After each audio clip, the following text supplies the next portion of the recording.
et qu'il ne peut pas dire non à tout le monde, enfin, c'est compliqué à la fin, il lui restera pas grand chose. Bien, on va croire que ok, ça va toujours. Soit cette personne se sacrifie, ou soit se met à dire non à tout le monde. Enfin, c'est compliqué. C'est. Surtout dans nos sociétés, quand tu as le malheur ou le bonheur de voyager, de quitter ton pays, d'aller en Europe ou d'aller en Asie, même d'aller dans un autre pays africain, hein, pour le commun des mortels, tu as réussi. Moi, je ne sais pas combien de collègues béninois ou même d'étudiants béninois que j'ai rencontrés en France qui sont en train de se chercher, c'est-à-dire que ils sont étudiants, ils font des jobs, mais ils doivent prendre en charge parents, frères et sœurs au pays. Tu vois un peu.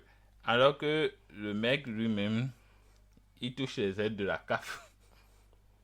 Tu vois. Si tu lui supprimais la CAF et toutes les aides, les repas, tout ça, lui-même il serait dans la mouise en fait. Mais dans le même temps, vu que c'est lui qui est en Europe, j'en ai vu même qui s'endettent, qui font des prêts, qui sont dans des situations difficiles, qui sont insolvables, tout simplement parce que ils ont 8 ou 10 personnes qui chaque mois les sollicitent. Ah, tel cousin est malade, tel cousin est tombé, tel cousin c'est son anniversaire, tel autre a C'est perdu parce sa que. maman, tel autre doit aller à l'hôpital. Je sais pas. C'est parce que les gens idéalisaient le fait de voyager pour étudier ou bien pour aller travailler. Ils ont idéalisé en mode tel que tu t'en vas, c'est que tu as réussi, ou bien tel que tu t'en vas, c'est que tu as eu déjà les moyens d'avoir le billet d'avion en fait. Donc ça y est, tu es riche, tu as réussi parce que eux ils trouvent qu'ils ne peuvent même pas faire ça là de base. Et que si tu es là-bas, c'est que tu gagnes bien, on va te solliciter à fond, alors que la réalité est tout autre en fait. Enfin, c'est pas le paradis juste parce que tu t'es envolé. Hein. La preuve, il y a beaucoup de blancs, d'européens, de caucasiens qui ne s'en sortent pas en Europe, qui ne s'en sortent pas tout court. Il y a beaucoup de gens qui sont au chômage, des gens qui vivent des aides du RSA et Et autres. puis, on n'en serait pas là si chacun essayait d'évoluer lui-même à son niveau. Et que, ok, d'accord, la solidarité est bien belle et tout, c'est intéressant à certains moments. Mais certaines personnes qui se reposent entièrement sur quelqu'un sans chercher à évoluer de leur côté. Si les sollicitations étaient juste ponctuelles, quand genre, tu es dans la mouise et que tu n'as pas le choix et que tu sais que ah, ta famille est là et tu peux compter sur eux quand tu es vraiment au fond du trou, si c'était juste ponctuel comme ça irait quoi. Mais en fait, certaines personnes exagèrent et parfois tu as l'impression qu'ils sont juste assis et ils attendent en fait que tu les nourrisses. Que tu les nourrisses, que tu nourrisses leur famille, leurs enfants. On ne regarde à un moment même, tu as l'impression que les rôles sont inversés. On ne regarde même plus ton âge, ton statut. Enfin, tout est mélangé, mélangé. En fait, je trouve que c'est de là que vient le problème. Sinon, la solidarité en elle-même, à certains moments, c'est très bien. Mais il y a toujours des gens qui exagèrent ou ça va loin. Mhm. Aussi, mais est-ce que ce n'est pas la faute de ceux qui sont arrivés en Europe? Je veux dire, tu vois, il y a beaucoup de gens qui vivent en France ici, qui se sacrifient pendant 5 ans, 10 ans, 15, 20 ans. Ils ont vraiment vécu une vie de hustler, comme on dit, ne se donnant pas de vacances ou sautant sur le moindre job. Parfois, même des personnes qui font juste agent de nettoyage, hein, et qui sont peut-être au SMIG, et qui peut-être ont réussi à déposer 600 euros par mois pendant 10, 15, 20 ans et qui rentrent avec des sommes colossales ou quand elles rentrent, peut-être tous les 3 ou 4 ans, elles vont en Afrique et se permettent un style de vie qui n'a rien à voir avec ce qu'elles étaient ou ce qu'elles avaient quand elles étaient au pays. Mais qui du fait font miroiter aux gens que, ouais, si Jean, elle, qui est agent d'entretien, et je ne dis pas ça pour dénigrer le métier d'agent d'entretien, hein, la question n'est pas là. J'ai même fait ZEM dans ma vie. Bref. Donc, qui dénigrent ce métier et qui vont comment dire, donner l'impression que bah, les personnes qui sont peut-être bureaucrates ou ont une vie de rêve. Tu comprends un peu ce que je veux dire? Si Jean, Anne Griff, la femme de ménage qui a travaillé eux, ils ne voient pas le côté, c'est sur plusieurs années, c'est une vie de privation qu'elle a ici et tout. Ils savent juste que Tanti est rentrée de voyage pendant 2 ou 3 mois. Elle a mené une vie de pacha au pays. Et puis, donc ils se disent que, peut-être le fils du voisin ou bien mon cousin qui est en France et qui est ingénieur là, ça veut dire que lui, il doit être bien. Hein. Et pourtant, il ne fait rien de tout ça. Tu comprends un peu? Je sais pas si tu arrives à percevoir ce que je veux. Oui, ça c'est autre chose. Ceux qui euh, vivent au-dessus de leurs moyens ou bien veulent prouver qu'ils ont réussi ou être dans le m'as-tu vu. Bon, eux, ils ne peuvent s'en prendre qu'à eux, même si ça leur tombe dessus. Hein. Là, oui, ça c'est autre chose. Mais tu n'as même pas besoin de vivre dans le m'as-tu vu. Peut-être que toi, tu t'es justement privé pour aller construire ta maison au pays. Et tu rentres, tu achètes ton terrain, tu commences par mettre tes briques dessus. Tu n'as peut-être rien fait de ouf, hein, mais les gens t'ont connu au moment où tu demandais 25 francs pour acheter du gari. Et subitement, c'est toi qui as acheté le terrain de 500 000, c'est toi qui mets des briques. Donc, ils voient que, bon, tu as évolué dans la vie. Tu vois un peu? De toute façon, on peut prendre le problème comme on veut. que tu prouves aux gens que c'est dur ou pas là. Je pense qu'ils vont toujours demander parce que est-ce que le problème est foncièrement de la personne est allée en Europe et ok elle a réussi même quand la personne est au pays. Au pays, oui. Même quand la personne est au pays. Et on fait ça. Si on trouve que toi tu es stable là, on va venir te solliciter. On se grève Donc je sur trouve toi. que c'est plutôt un fonctionnement qui est comme ça, une mentalité. Une mentalité. Ou peut-être aussi les gens ne se rendent pas compte que c'est tout le monde à la fois qui fait ça.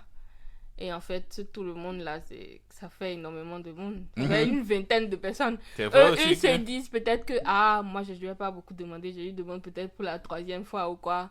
Mais si plusieurs personnes demandent, ça fait 20 personnes qui ont demandé. Pour toi seul, tu vas faire comment? Dans un salaire qui est fixe, qui ne grandit. Et je pense que l'autre chose aussi, c'est que les gens ne réalisent pas que si tu gagnes ton argent en Europe, tu vis en Europe. Et que tes dépenses se font en Europe. Tu vois un exemple simple. 1 kilo de gari ici, ça coûte 3 euros, soit 15 voire 4 euros selon les villes. Tu aurais eu ce kilo de gari à moins d'1 euro au pays.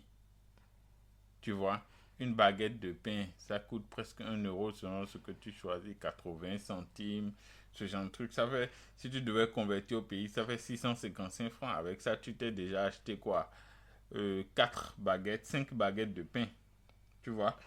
Donc, je pense que les gens ne réalisent pas que peut-être tu gagnes pas mal ta vie, mais tu es dans un pays où ce que tu gagnes est indexé au niveau de vie.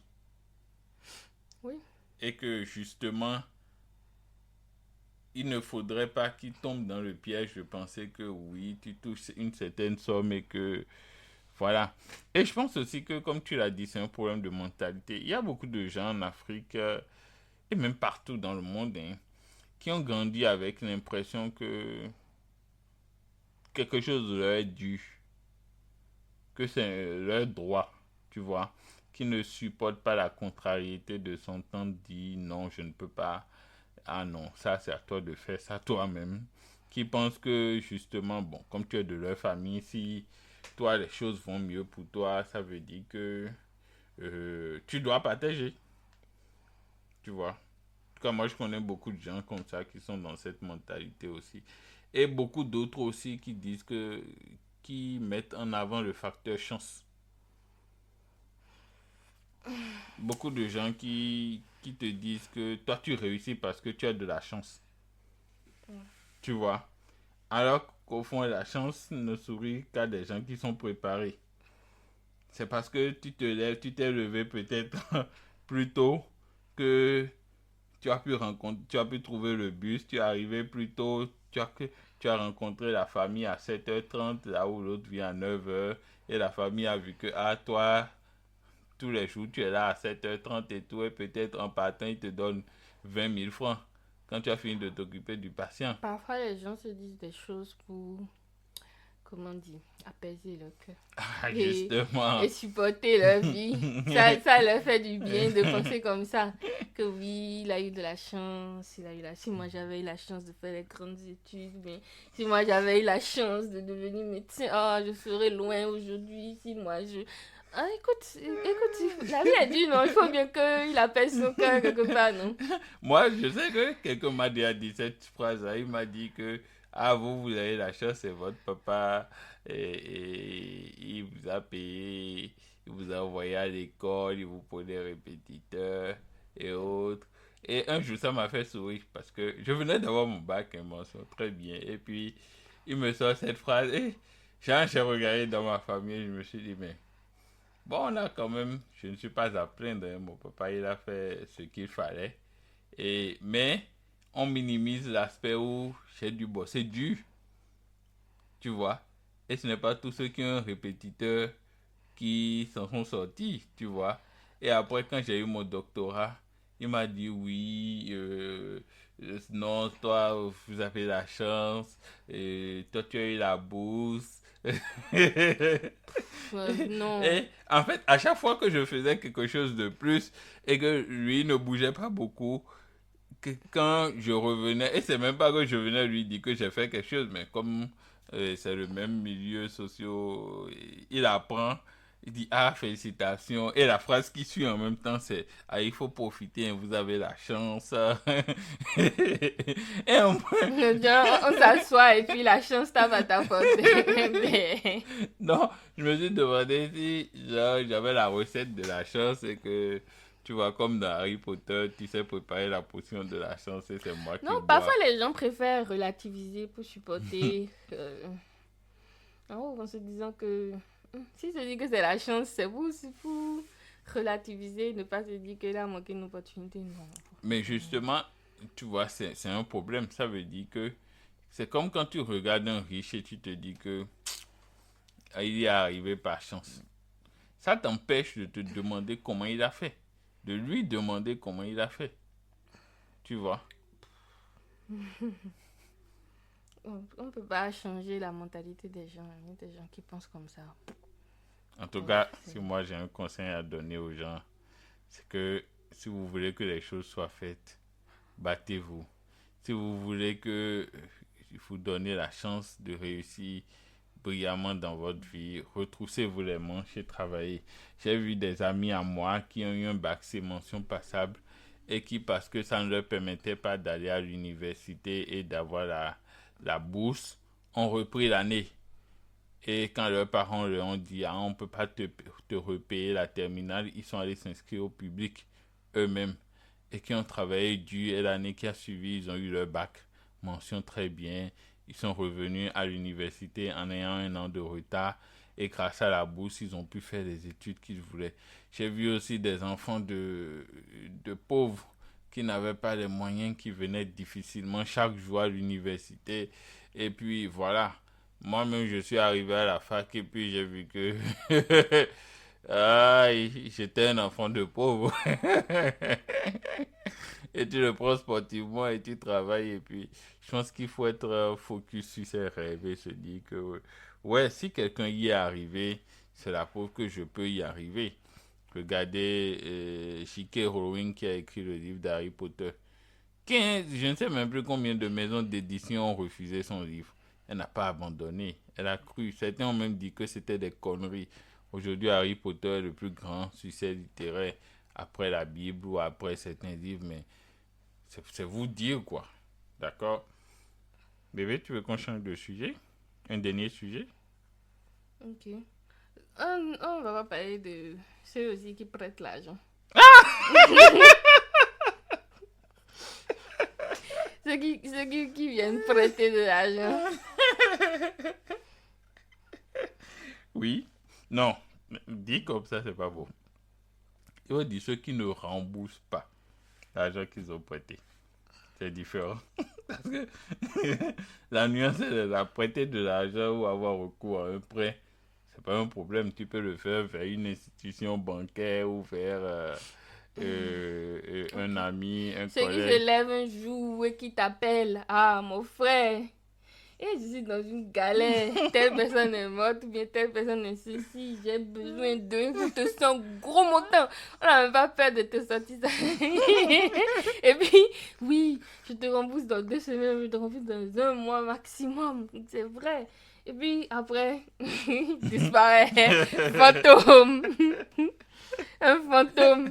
Et, ou après, c'est lui qui te demande qu'est-ce que tu veux faire avec l'argent. Ton propre argent. Oui, moi je me rappelle, hein. Ça m'est déjà arrivé. Le gars me devait. Ça me devait faire quoi, 6 mois, 1 an que j'attendais mon argent, un truc comme ça. Il avait remboursé une partie. Et puis à un moment, je lui ai demandé, mes chefs, et le reste, il m'a dit, bon, on fait comment? Et il m'a demandé, mais qu'est-ce que tu veux faire avec ton argent? Et sur le coup, je me suis demandé, mais c'est mon argent ou bien c'est notre argent, mon gars?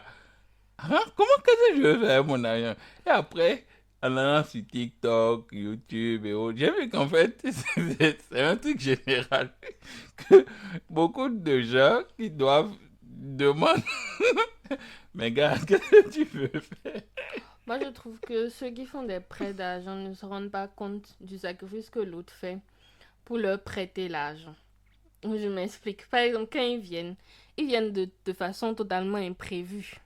Toi, tu étais là, peut-être tu as eu ton salaire même il y a un moment, et il te reste tel montant, ou bien tu avais déjà budgétisé les choses, mis les choses en place pour ne manquer de rien, ou bien même peut-être que tu es dans le moins ou dans le rouge. Et la personne vient et te pose un problème sérieux, et tout, tu compatis, tu sens qu'il est vraiment dans la galère, qu'il ne ment pas.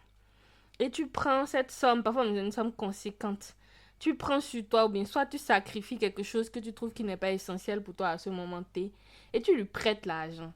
Et il te dit, c'est sûr, je te rembourse à tel moment, c'est sûr. Il te met en confiance et tout.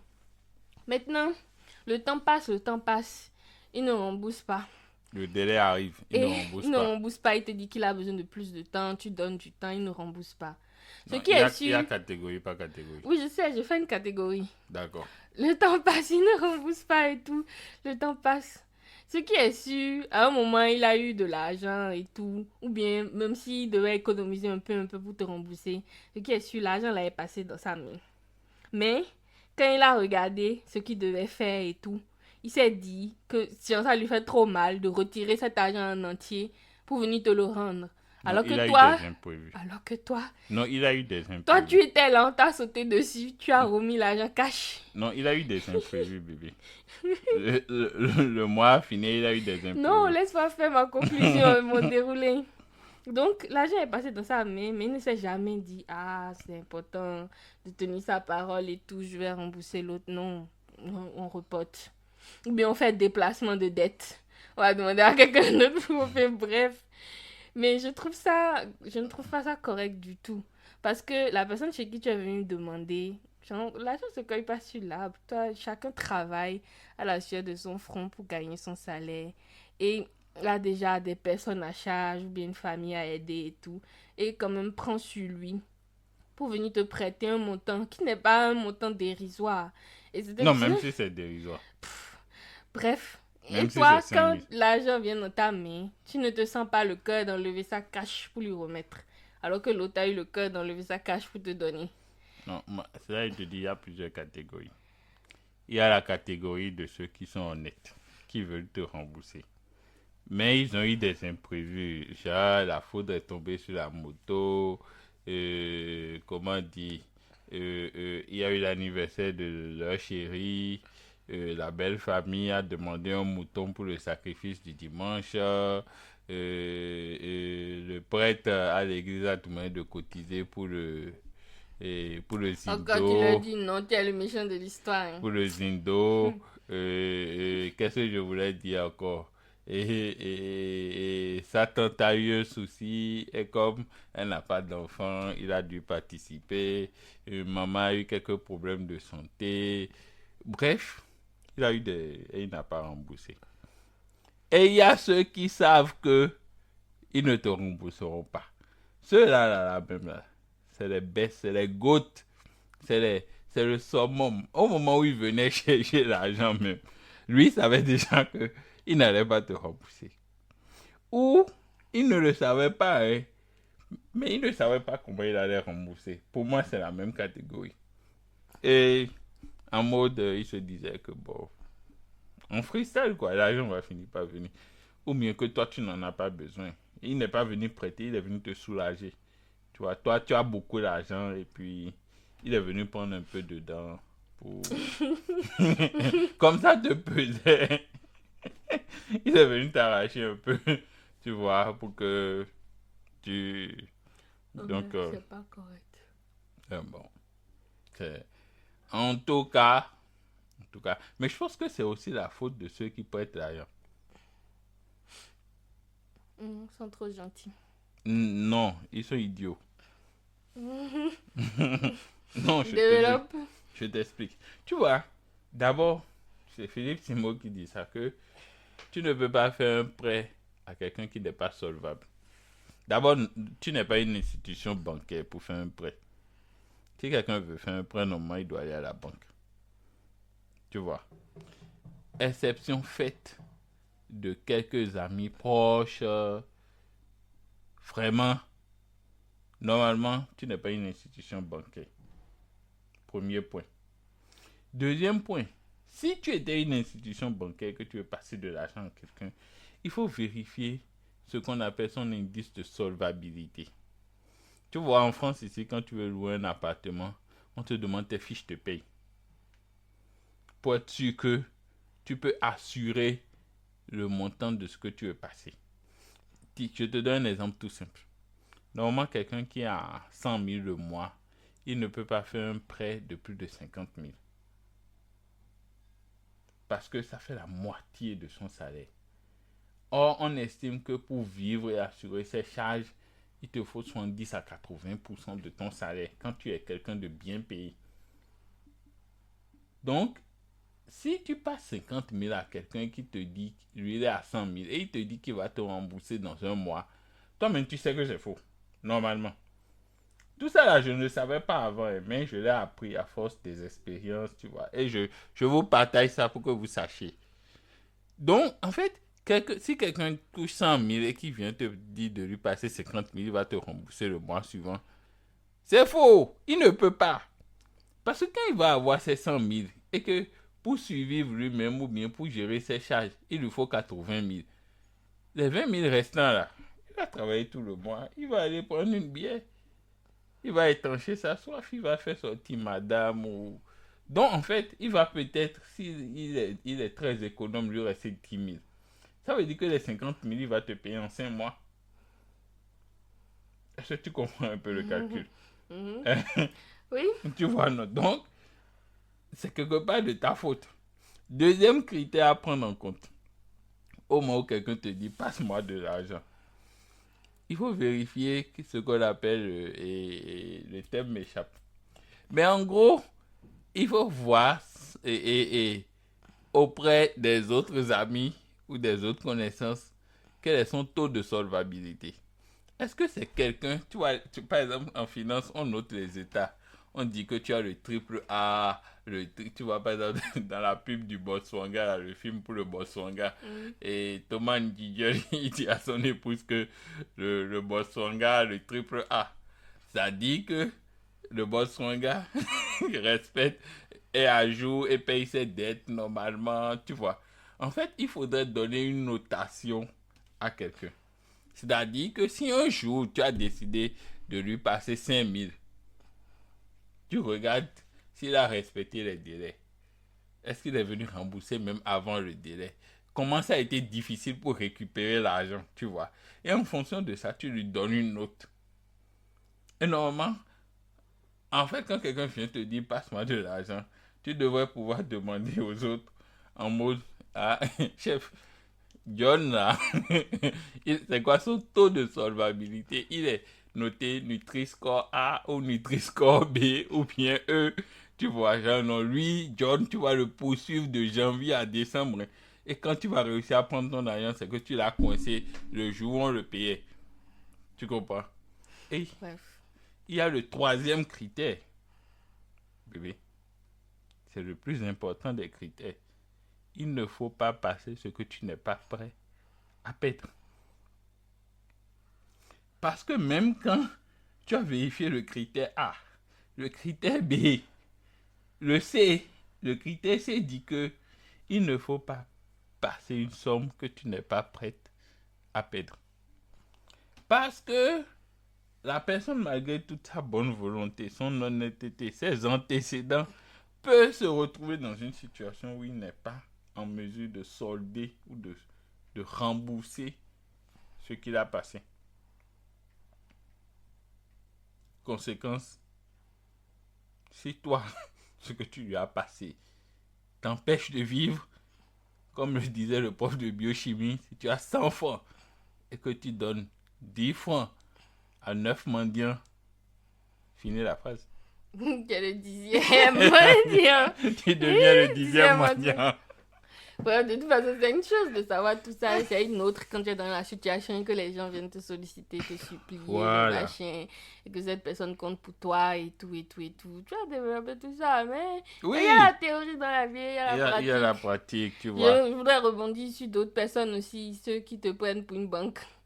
Il y a des gens qui sont là, tu as toujours été là pour eux et tout, vous avez une relation normale. Et puis un jour, la relation est devenue relation bancaire, financière, où la personne, le pire, c'est que la personne ne se rend même pas compte. La personne vient juste te dire, ah, bonjour, comment tu vas, machin, machin, et écrit, ah, j'ai besoin de tel, il se passe tel, il se passe tel. Et quand tu déroules, en fait, toute la conversation dans ton téléphone, tu te rends compte que ce n'est que ça. La personne ne sait même pas où tu vis, ce que tu fais, ce que tu deviens, comment tu es, non. Mais c'est la preuve que l'argent pervertit les Et, relations humaines. et non, oui, la personne aussi, même quand tu lui fais la remarque, se victimise en mode non, tu as fait ci, ça. Mais est-ce que tu vois pas que c'est la preuve que l'argent pervertit les relations humaines? Oui, en fait, certaines personnes n'entretiennent des relations avec d'autres que pour de l'argent. Et Et malheureusement. ils s'en rendent même pas compte, c'est ça qui est fou. Et il y a Si aussi... tu enlèves l'argent, en fait, c'est comme si cette personne ne t'aurait plus fait signe du tout. Et que, en fait, la relation se serait... étiolé, aurait disparu. Ouais. Et là, en fait, ça pose la question de la place de l'argent dans le monde. Parce que nous vivons dans un monde où beaucoup d'entre nous aimeraient être traités pour ce qu'ils sont en tant qu'humains. Mais on te traite en fait par rapport au niveau d'argent que tu as ou qu'on suppose que tu as. Dans ce monde, le niveau de respect ou de considération ou de qu'on t'accorde est fonction de la quantité d'argent que tu as. Moi, c'est quelque chose que j'ai remarqué qui me fait dire que ayons l'argent. Parce que nous-mêmes, là, on est pauvres. Il faut qu'on gagne suffisamment nos vies pour avoir les moyens. Voir ce qu'il dit, les bons comptes font les bons amis, là, c'est la vérité. Hein. Parfois, des relations se détruisent à cause de l'argent. Il y a un de mes amis très proche, même un frère pour moi, qui m'a dit cette phrase un jour. Il m'a dit que sa maman, paix à son âme, lui a dit que 3 choses éloignent les hommes. Tu peux les citer? L'argent. L'argent. Le sexe. La femme. La oui. femme, si tu veux, ok. Oui. Ou le sexe, oui. Le sexe, oui. Qu'est-ce qu'il y a encore? Le pouvoir. Le pouvoir, ok. 3 choses éloignent les hommes. Grande tâche. Et surtout les hommes, petite tâche. C'est l'argent. C'est le sexe. C'est le pouvoir. Tu vois? 3 choses. En gros, mot de fin, passer de l'argent et de ne pas pouvoir le rembourser dans les délais n'est pas le problème. Il faut juste montrer de la bonne volonté. Et il faut que ce remboursement soit une priorité. Parce que celui qui a passé l'argent a fait un sacrifice pour le faire. Et malheureusement, beaucoup de gens ne, ne veulent pas faire ce sacrifice en retour. Tu vois. En fait, ils prennent leurs problèmes au sérieux en oubliant que celui qui leur a passé l'argent aussi a des problèmes. Ou avait des problèmes quand il leur a passé. Et les gens Tu aussi vois. adorent, comment on dit, être, je sais pas, ils ne prennent pas parfois la responsabilité de leurs actes. Genre, quand ils font quelque chose, ils n'assument pas. Ils vont détourner la chose de telle sorte à... Genre, c'est pas eux les méchants de l'histoire, quoi. C'est ça que je trouve fou. Quand tu as m'aidé, il faut au moins assumer que tu as m'aidé. Certaines personnes, non. Tu vas penser qu'il n'a rien fait. C'est C'est le ça qui monde est qui est fou. comme ça. Et malheureusement, ça, on ne peut pas avancer quand c'est comme ça. C'est comme ça. Enfin, voilà. Tu as aimé le moment qu'on a passé. Oui, oui. Tu serais prête à revenir pour un tome 2 et un tome 3. Si, ah, c'est déjà fini. Oui, il faut que on aille préparer la pâte avec et sauce combo. Ou bien, il faut bien manger quand même. D'accord. Bon, chers auditeurs, merci. Merci pour le moment qu'on a passé. J'espère que ça vous a plu. Si vous aussi, vous avez été victime de prêts d'argent, de débiteurs insolvables, si vous êtes créancier, n'hésitez pas dans l'espace commentaire, partagez-nous nos aventures. On a hâte de vous dire hein, si par rapport à l'un des sujets qu'on a abordés, on a parlé de tellement de choses, de la traîne de l'ours, des de la charge mentale des hommes. S'il y a quelque chose qui est évocateur ou qui vous rappelle une situation, n'hésitez pas. N'hésitez pas à vous abonner, à liker la vidéo, à la partager. Et puis, à très bientôt, j'espère. À très bientôt, j'espère. Franchement, la vie d'adulte est compliquée. C'est ce qui fait que on apparaît, on disparaît, on apparaît. Mais plaise au ciel, on se voit très vite. Portez-vous bien. Bien de choses à la famille et puis à bientôt. Tu veux dire quelque chose? À bientôt.